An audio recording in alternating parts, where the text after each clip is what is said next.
गांव की वो शांत रात जहां आंगन में खाट पर दादाजी बैठे हैं। उनके तीनों पोते पोतियां भी वहां थे। लालटेन की हल्की रोशनी में बच्चे टकटकी लगाकर दादाजी की तरफ देख रहे हैं, क्योंकि आज दादाजी सुनाने वाले हैं अपने जमाने की एक डरावनी कहानी। दादाजी, आज डरावनी कहानी सुनाओ ना। हाँ दादाजी, पिछली बार वाली भूत वाली कहानी बहुत मजेदार थी। आज उससे भी डरावनी सुनाओ। लेकिन दादाजी, सच सच बताना, आप जब छोटे थे तब क्या सच में भूत प्रेत मिलते थे? अरे बच्चों, हमारे जमाने के किस्से अलग ही थे। आजकल के लोग हंसते हैं इन बातों पर, लेकिन उस वक्त गांव वाले इन चीजों से डरते थे। आज मैं तुम्हें एक ऐसा किस्सा सुनाऊंगा जो मेरे जमाने में गांव का सबसे मशहूर किस्सा हुआ करता था। कौन सा किस्सा दादाजी? किस्सा उस भूतिया रास्ते का।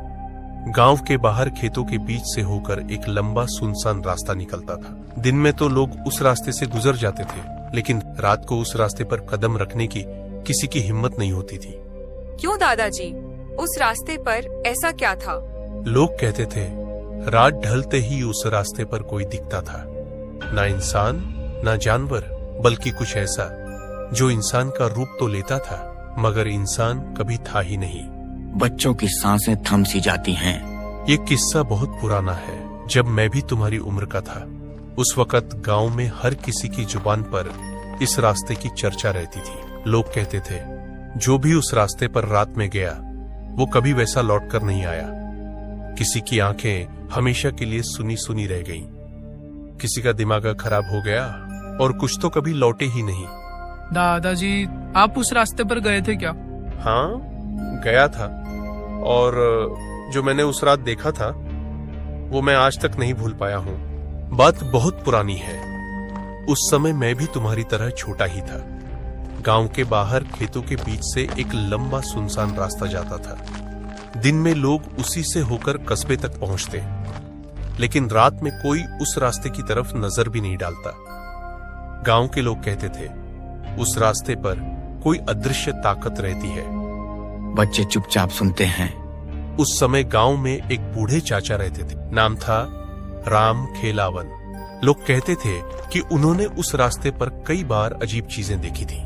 राम खेलावन चाचा हर किसी को समझाते, रात में उस रास्ते पर मत जाना, वहां कोई परछाई घूमती है। लेकिन बच्चों, गांव में कुछ लोग ऐसे भी थे जो मजाक उड़ाते थे।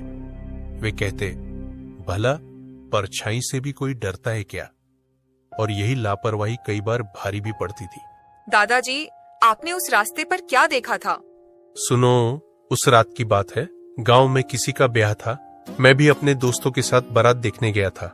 रात काफी देर हो गई थी। जब लौटा तो बाकी सब लोग गांव की गलियों से होकर घर चले गए, लेकिन मैं अकेले उस सुनसान रास्ते से गुजरने लगा। बच्चे सांस रोककर सुन रहे हैं। शुरुआत में सब ठीक था। चांदनी हल्की हल्की फैली थी, रास्ते के दोनों तरफ खेत और बीच में वो लंबी पगडंडी। मैं धीरे धीरे चलता रहा, लेकिन कुछ दूर जाकर अचानक ऐसा लगा जैसे पीछे कोई चल रहा हो। मैंने सोचा शायद मेरा वहम है, लेकिन बच्चों, जब मैंने कदम तेज किए तो पीछे से भी किसी के कदमों की आवाज तेज हो गई, जैसे कोई बिल्कुल मेरे पीछे पीछे चल रहा हो। मेरे रोंगटे खड़े हो गए। मैंने हिम्मत करके पीछे मुड़कर देखा, लेकिन वहां कोई नहीं था, सिर्फ खाली रास्ता और खेतों में खामोशी। मैंने सोचा शायद मेरा भ्रम है। मैंने फिर चलना शुरू किया, लेकिन बच्चों, कुछ ही कदम आगे बढ़ा था कि सड़क के किनारे एक औरत खड़ी दिखी। औरत? कौन थी वो? औरत अजीब थी। सफेद कपड़ों में थी, चेहरा उसके बालों से ढका हुआ। वो चुपचाप रास्ते के किनारे खड़ी थी, जैसे मेरी राह देख रही हो। मैंने सोचा शायद गांव की कोई औरत होगी, लेकिन बच्चों, रात के उस वक्त कोई अकेला वहां क्या कर रहा होगा? दादाजी की आवाज और भारी हो जाती है। बच्चे सहम जाते हैं। मैंने नजरें झुकाकर चलना शुरू किया, लेकिन जैसे जैसे मैं पास पहुंच रहा था मुझे साफ सुनाई दे रहा था वो औरत हल्की हल्की हंस रही थी।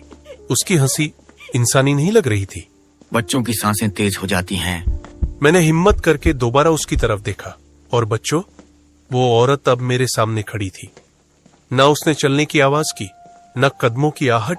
बस एक पल में ही वो मेरे सामने आ गई। उसके बाल चेहरे पर थे, लेकिन उसकी आंखें बालों के बीच से चमक रही थीं, ऐसी आंखें जिन्हें देखकर मेरी रूह कांप गई। बच्चे डरे हुए हैं।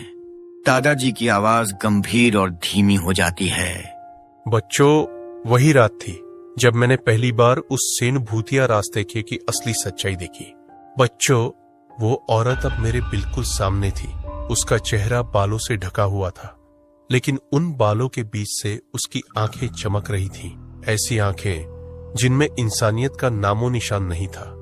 उस पल मेरे शरीर की सारी ताकत जैसे खींच ली गई हो। मैं चीखना चाहता था, भागना चाहता था, लेकिन मेरे पैर